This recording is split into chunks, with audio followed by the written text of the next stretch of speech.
Donc, je vais vous faire un petit point sur plutôt le volet élève, évaluation des compétences en lien avec l'esprit critique. Donc, on a lancé une première étude là sur le mois de mai-juin. Donc, il y a quand même un certain nombre d'entre vous qui avez participé. Enfin, vous avez inclus vos classes, une ou plusieurs de vos classes dans cette première étude. Donc, je vais vous présenter un petit bout des résultats parce que le format est court et pour pas qu'on prenne plus de temps qu'on décale encore plus la pause café. Donc juste une petite mise en contexte. Donc en 2023, donc là sur l'année en cours, au niveau des chiffres des années passées et des prédictions pour cette année, on estime qu'il y a 40 millions de Français qui utilisent YouTube chaque mois. Donc comme référentiel, on est à peu près à 68 millions de Français là en 2023. J'espère pas trop dire de bêtises. Et spécifiquement sur la tranche d'âge 15-24, on a les ados, les jeunes qui passent en moyenne 1 heure sur YouTube par jour, contre 36 quand on prend le grand échantillon. Donc ça vous permet un petit peu de vous repérer au niveau de vos pratiques. Alors la question c'est mais qu'est-ce qu'ils font les jeunes de 15-24 sur YouTube? Et ben ça va peut-être vous choquer, mais en fait ils ne font pas que apprendre. Ils vont sur YouTube pour autre chose. Et en réalité, voilà, il y a une étude assez récente là, qui s'est intéressée un peu aux pratiques de YouTube par les jeunes. On peut utiliser un peu un terme générique. Et donc, on a divers buts, en fait, comme écouter de la musique, se divertir, créer du contenu, découvrir de nouvelles choses, interagir par les commentaires. Et donc, je me suis un petit peu amusé, là, hier soir, à vous mettre les trois des 10 top tendances YouTube français pour un peu illustrer ce qui revient le plus comme vidéo. Donc, voilà, je vous laisse apprécier le type des vidéos et juger dans quelle mesure il y a besoin d'esprit critique chez les élèves pour évaluer les casseroles de Martine et Janine. Voilà. Donc juste pour une mise en contexte et pour un peu aller à l'encontre de quelque chose qu'on peut entendre comme quoi les jeunes aujourd'hui, avec les réseaux sociaux, YouTube, etc., c'est la désinformation. Bah, en fait, la majorité des usages qui sont faits par les jeunes sur YouTube, c'est pour se divertir. Donc quand on parle de désinformation, avec des vidéos qui peuvent être un peu problématiques. C'est vraiment des cas spécifiques qui représentent dans une moindre mesure par rapport à leur pratique d'usage de YouTube. Mais quand même, c'est vrai que YouTube, c'est quand même un super bon outil pour apprendre, et notamment quand on interroge les étudiants, ils pointent YouTube comme étant la plateforme d'apprentissage informel la plus importante pour eux, donc pour avoir accès à du contenu informatif. Et donc là, pareil, je vous ai mis trois vidéos que je trouvais intéressantes, donc une en lien avec l'actualité, la seconde, voilà, avec du contenu informatif plutôt d'ordre scientifique, où normalement ça vous dit quelque chose, c'est pas sorcier et une autre un peu plus spécifique qui est produite par Milan Presse, donc Info Mytho, qui est vraiment une chaîne YouTube spécialisée sur des vidéos qui vont traiter de thématiques où on sait qu'il y a de la désinformation. Ok, donc ça, c'est un peu le contexte YouTube, contexte des vidéos, mais du coup, qu'est-ce que dit la recherche en fait sur le visionnage de vidéos par les jeunes, sur comment est-ce qu'ils évaluent les vidéos sur Internet? Et bah, du coup, on est un peu embêté parce que là, on est en 2023 et il n'y a pas tant de travaux que ça. On a beaucoup de travaux sur comment est-ce que les élèves, les apprenants vont évaluer des sites internet, des textes, mais on n'a pas beaucoup d'études. Et quand je dis pas beaucoup, c'est quand on en trouve 10, on est content, d'études qui vont vraiment s'intéresser à l'évaluation de vidéos. Donc, toutefois, on peut identifier certains points qui nous guident dans la recherche, comme par exemple le fait que bah, les élèves semblent avoir plus de difficultés à évaluer des contenus audiovisuels en comparaison à des documents textuels, donc notamment de par le fait que bah, dans les vidéos, les informations sont transitoires, il y a quelque chose de dynamique, alors qu'en texte, bah, on est sur une feuille avec quelque chose d'écrit, on a un temps réflexif qui est plus facile à atteindre. Mais également parce que, de par la vidéo, on a ce que certains auteurs appellent l'illusion de présence humaine. Donc, c'est-à-dire qu'on a un peu le sentiment voilà, que c'est plus authentique, c'est plus dynamique, on est plus en lien avec la personne qui parle, ça suscite plus d'émotions, et donc tous ces éléments-là qui peuvent influencer, biaiser l'influence de l'évaluation de vidéos par les élèves. On a aussi, toujours dans cette étude-là, assez récente, qui est assez chouette, euh, cette étude qui montre que les élèves utilisent plus de critères dits communicatifs quand ils évaluent des vidéos. Donc là, en fait, quand ils disent communicatif, c'est par exemple, je vais considérer que la vidéo, elle est bien, elle est crédible parce que la personne elle parle bien, parce que la qualité du son est bon, parce que l'image est bien, la mise en scène, c'est coloré, etc. Alors que dans des textes, ben, il n'y a pas possibilité d'évaluer la qualité de la voix, la qualité du son, ce genre de critères. Et enfin, donc là, je fais le lien avec ce qu'a pu présenter Franck, et qui est en fait un effet assez bien connu sur l'évaluation de textes ou de sites internet, mais qui a été répliqué, là, remontré sur du contenu audiovisuel par le doctorant qui était dans le projet d'Imen, donc la version antérieure de Poussec, c'est que bah, il y a une forte influence de l'attitude des élèves, mais de manière globale, on a envie de dire en fait les apprenants, quel que soit l'âge, un effet de leur attitude, leur positionnement vis-à-vis de la thématique en jeu, sur leur manière d'évaluer la vidéo. Et donc du coup, partant un peu de ces constats, nous, les questions qu'on s'est posées là pour ce début de projet, c'est bah, OK, nous, on veut évaluer une plateforme une plateforme numérique dédiée à voilà, accompagner le développement de l'esprit critique, l'évaluation, les compétences d'évaluation sur des vidéos. Mais en fait, déjà, dans un premier temps, il faut être capable d'évaluer ce type de compétences. Donc déjà, avant de s'intéresser à la plateforme, on va construire nos outils pour prendre notre température là, avant qu'ils utilisent la plateforme et la reprendre après. Donc pour ça, on s'est guidé par deux questions de recherche. Donc on s'est intéressé, on s'est dit dans quelle mesure est-ce que voilà, quand les élèves ils évaluent des vidéos, est-ce que ils sont influencés par le niveau d'expertise de la personne qui est en train de parler, et dans quelle mesure ils sont influencés aussi par le positionnement des arguments qui sont proposés. Est-ce que la personne qui parle, elle donne des arguments contre la thématique ou pour?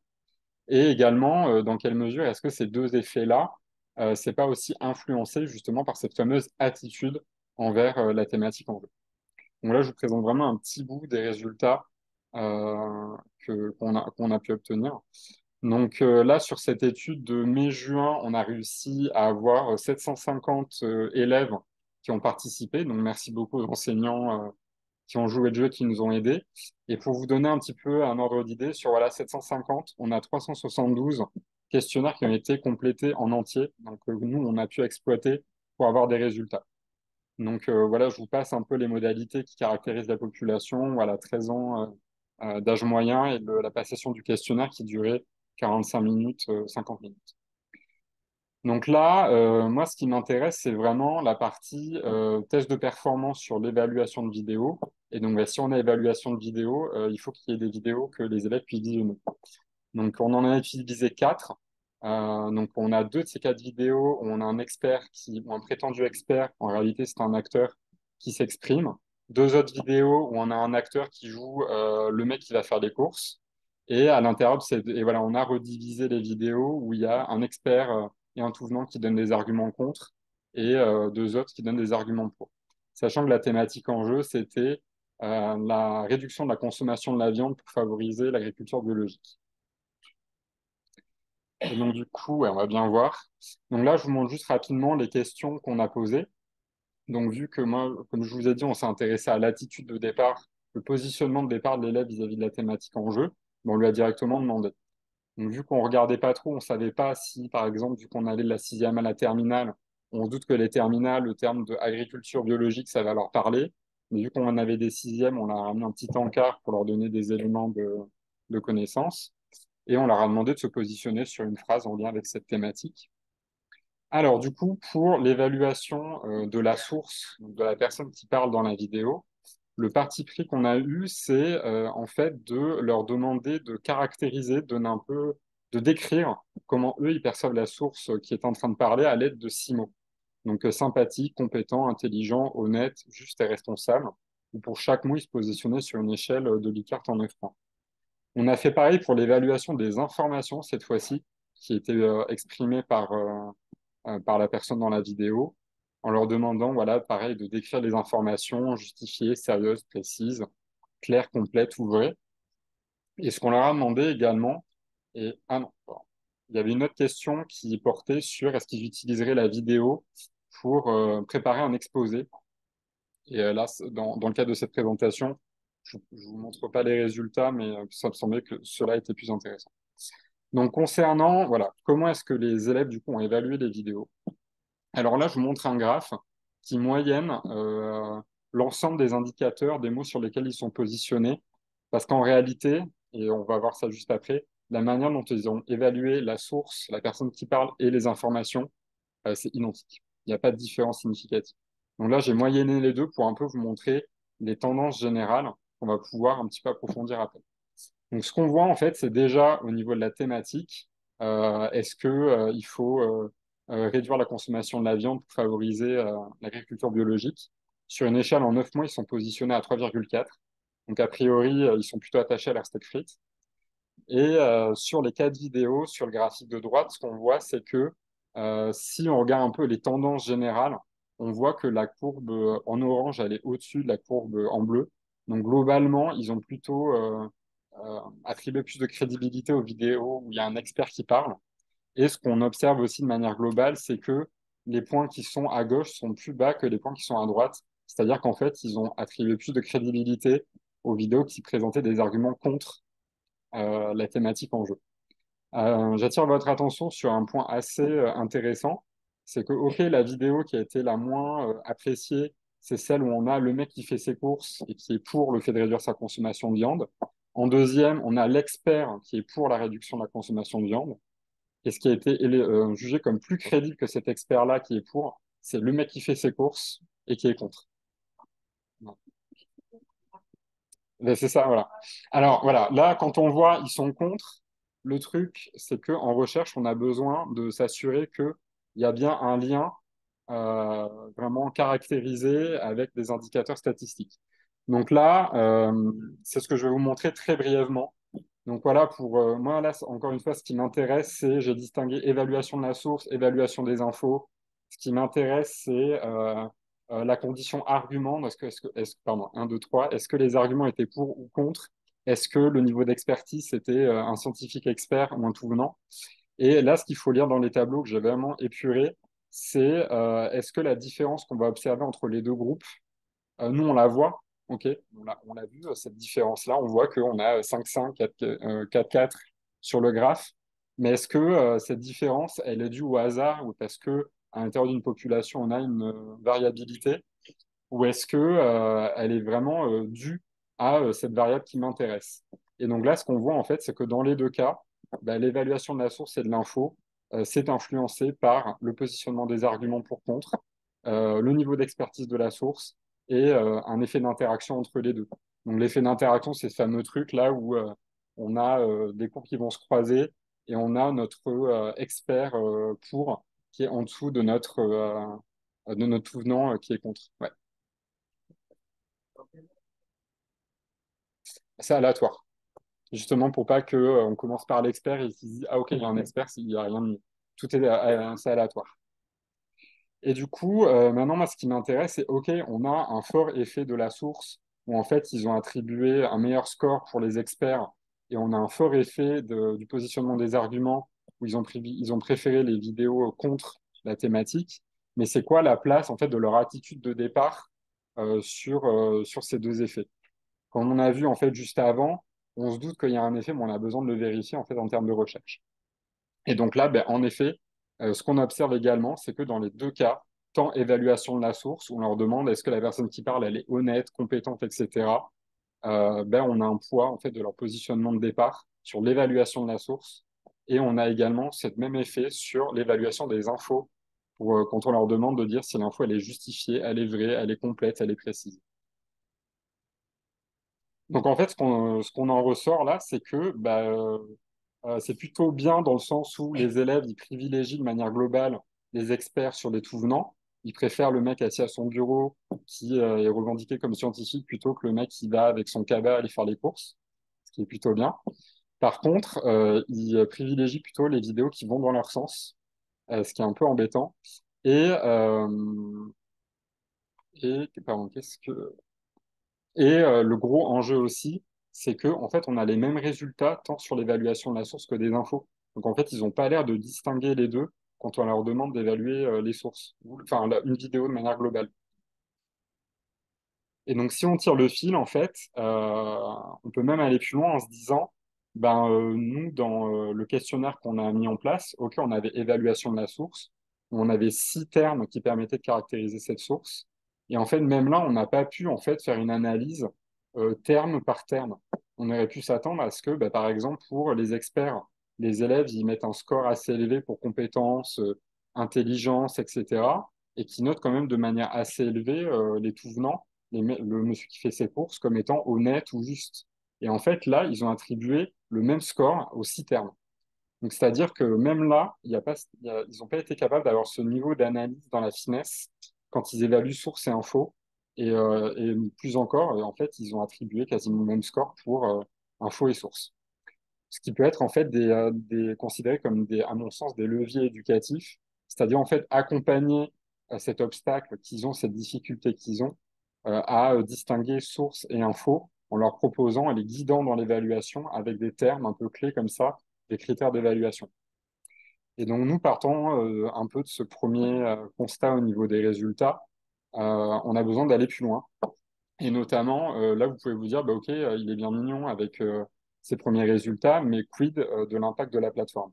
Et donc là, nous, on va avoir besoin de mener des études, on va mettre en place voilà, des parcours pour évaluer comment ça fait évoluer ou pas les compétences des élèves. Et d'ailleurs, là, les effets que j'ai montrés, on n'est pas vraiment certain qu'on puisse parler de tests de performance ou de compétences, parce qu'on a besoin d'avoir en fait une bonne note où on peut pour pouvoir comparer ce qu'a fait l'élève.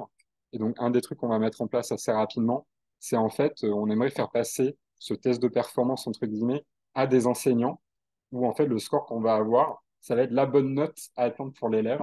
Et c'est la différence entre ce qu'a fait l'élève et la réponse moyenne à l'enseignant qui va nous permettre de calculer un peu un niveau de compétence. Voilà.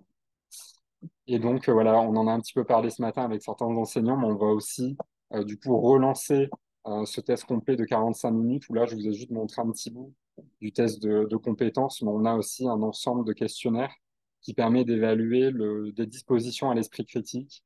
Et du coup, le but, c'est de mettre en lien, voilà, la tendance, par exemple, à être capable d'inhiber des réponses spontanées, en quoi est-ce que ça a une influence ou pas sur la manière qu'ont les élèves d'évaluer les vidéos. Et je vous remercie pour votre attention. Merci Kevin. Tu as bien aidé. Est-ce que vous avez des remarques ou questions à formuler à Kevin?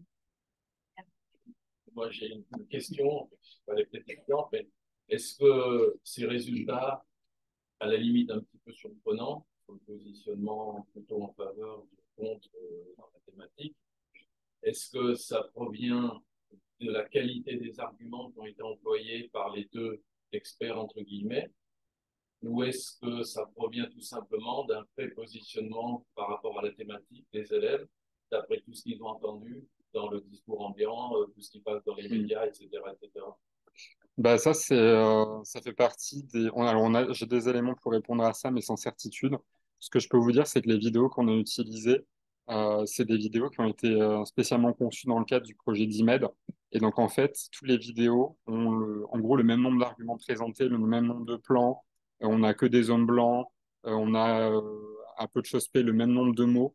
Et en fait, du coup, on a vraiment a priori des qualités d'arguments qui sont vraiment similaires entre les deux vidéos d'experts.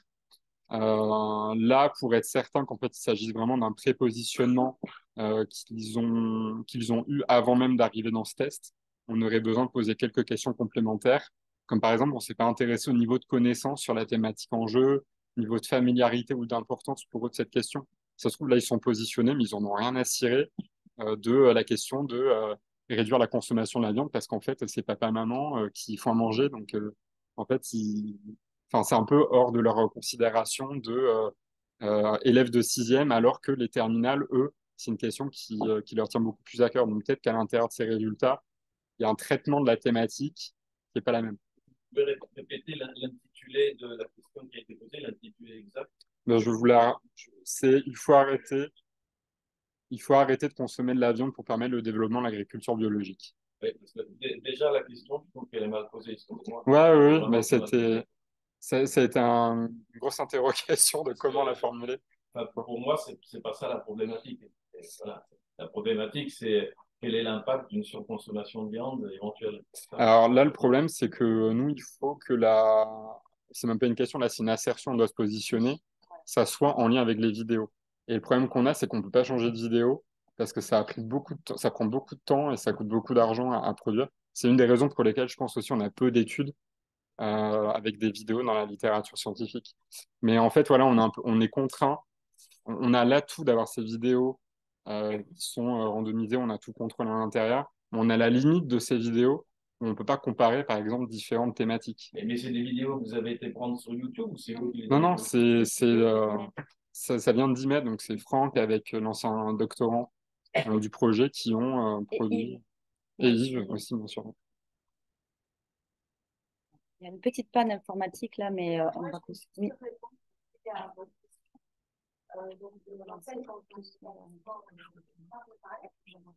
et ça fait de longues années que je travaille sur l'alimentation. Et en fait, les élèves partent avec l'idée que manger de la viande, c'est une situation tout à fait normale, même quand on leur pose la question avec des conséquences mathématiques que une fois que consommation de viande, c'est pas. Et on en est même arrivé dans mon établissement, on avait précurseurs dans le département du Gers avec des repas alternatifs, à un rejet quasiment à l'instant collège, à un rejet des repas alternatifs. Pas de la part des parents, ça, mais vraiment de la part des élèves.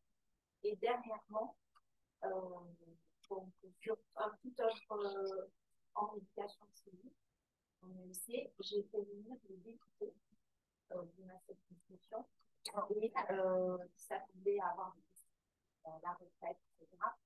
Voilà. Et en fait, il avait un petit peu déporté le débat sur la voiture, et la voiture électrique et la voiture thermique. Et à la totalité des élèves, ça a été une voiture thermique. Pour des raisons financières. Et c'était juste cette considération-là. Mais ça veut dire qu'il y a un travail énorme dans l'éducation. Et même en faisant tous les ans, en réalisant tous les ans, il y a des infos qu'on n'arrive pas à lire. Par contre, comme vous le dites, il y aurait certainement eu des résultats différents en zone urbaine. Mais complètement. Et c'est d'ailleurs ce qu'on s'est dit avec les députés, c'est que s'il avait posé cette question dans un établissement avec des transports en commun, etc., les réponses auraient été. Alors, lui partait avec le but comme ça, super, je vais parler de la planification écologique. Et en fait, pas du tout. Surtout qu'il est retombé comme ça. Après, je trouve qu'il faut pas oublier non plus que l'évolution de la violence pour l'opposition est extraordinaire. Le monde est complètement ordinaire. La voiture électrique, la réduction de viande. Et ça peut être aussi quelque chose qui peut aider aussi les difficultés quand on propose des vidéos. Faire très attention à moduler, à jouer d'écart dans les arguments. Mais Aller vers l'extrême. pour moi aussi, il y a une limite importante, c'est qu'autour de cette thématique-là, on a tendance à considérer qu'il faut que les élèves ils attribuent plus de crédibilité aux vidéos d'experts. Et sur cette thématique, moi, je me demande vraiment dans quelle mesure une personne qui fait ses courses peut voilà, des arguments d'un autre ordre, comme par exemple sur le prix de la viande et l'impact que ça a sur son pouvoir d'achat. Et c'est des arguments tout à fait pertinents, mais qui sont d'un autre ordre. Tout à l'heure, on parlait de Bah, mon cœur. ouais. Il y a une étude qui a été faite, je crois, par l'inspecteur de SVT dans l'Académie de Nantes. Et il me semble, du coup, ce qui est ressorti, c'est que les questions socialement dites sont un frein à l'éducation à l'esprit critique dans certaines situations. Parce que justement, on arrive avec des blocages, et ces blocages sont des blocages qui ne viennent pas de l'école, qui viennent de tout le contexte socio-économique des élèves. Et passer ces blocages, c'est extrêmement compliqué. Vous avez rappelé le niveau scolaire des élèves dans cette étude? Alors, je ne sais pas, je l'ai vu cette Ok. donc, quand on a fait la formation, la SCI à la je pense que c'est laquelle de France, tu peux retrouver dans mon note. Et par contre, je ne sais pas sur quel niveau, si c'était au niveau collège ou si c'était au niveau lycée. Vous rappelez les auteurs? C'était un inspecteur de SVT. Okay. C'est aussi dans le livre Éduquer à l'esprit critique. Hein, oui, sur des carottines. Voilà. Ouais, mais ça m'étonne à moitié parce que enfin, nous, ayant dans mon ancien projet, je bossais pendant 4 ans sur les QSS au lycée. Et même avec les terminales, il y a une telle complexité en fait dans les QSS que, enfin, avec les secondes, en fait, on n'avait pas d'effet de développement de compétences, voire on avait des séances pédagogiques qui tombaient à l'eau parce que c'était au-delà de, c'était trop difficile pour eux, c'est-à-dire d'être capable d'articuler des arguments scientifiques, techniques, économiques, sanitaires, où il y a une incertitude rattachée à ces domaines. Surtout pour les personnes qui sont désocialisées, hein, à s'intéresser à des questions socialement vives. Oui, c'est ça. Ouais. Dominique? C'était juste pour dire que ça, c'est clairement identifié par le rapport de parler d'une liste de recommandations, dont celle de ne surtout pas commencer avec des questions sociales. Il faut essayer de trouver, au moins dans les premiers thèmes, les thèmes 3. Et le reste d'enjeux. Alors après, à la nuance près que dans les QSS implique pas nécessairement thème chaud. Enfin, nous, par exemple, on avait bossé sur la voiture électrique. Bah, pardon du jeu de mots, ça faisait du coup ni chaud ni froid ce thème-là. Par contre, sur les vaches hublots, là, en fait, on a toute la séquence qui est tombée à l'eau. Alors, on avait énormément de participation, mais sur les pré-post-tests, par exemple, on avait écrit en gros, il faut tuer les gens qui font ça aux vaches. Et là, thème chaud pour eux en termes de, c'était très émotif. Donc, dans les QSS, on peut tomber sur des thématiques, on va dire, qui sont assez neutres en termes d'émotion, parce que ça renvoie pas à des considérations, ça a un impact moins pour eux dans leur quotidien. Et d'autres thématiques où vraiment ça va les faire réagir. Et là, c'est vrai que c'est assez compliqué de les faire bosser sur ces thématiques. QSS, questions socialement Socio-scientifiques. socio-scientifiques, Ouais. et QSV, questions socialement vives. Ouais, c'est ça. Est-ce qu'il y a d'autres remarques, questions? Ouais.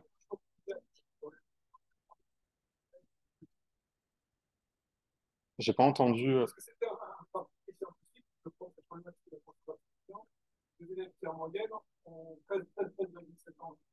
Donc là, je prends une terme pas. Ouais. C'était un parti sur plateau.